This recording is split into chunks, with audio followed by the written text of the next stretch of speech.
Okay, everyone, what we're going to do today is we're going to be cutting our grips to install hand guards, some bark busters. So we're going to put these in.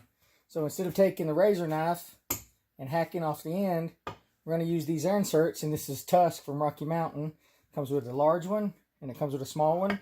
The large one is for your throttle side. Screw the driver all the way in. We're going to figure out which one is the larger one. All right, once we've done that, we're going to insert this all the way. Get it nice and flat.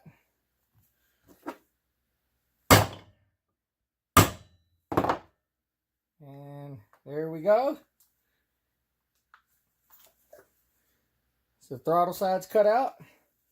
We're going to screw on the smaller one for our clutch side. Screw it all the way in so you don't mar the threads. And insert this all the way. And you hit it right, it'll work on one hit. If not, hit it 4 or 5. So there we go. Got nice perfect holes. If you're skilled with a razor and you like to do that, then rock on. Because I don't actually use these spreader inserts. I use a threaded tap. So I'm going to be getting rid of that. And because of that, I like to leave my knurled, or however you want to call it, the flared end. I like to leave that on there. I just think it feels better.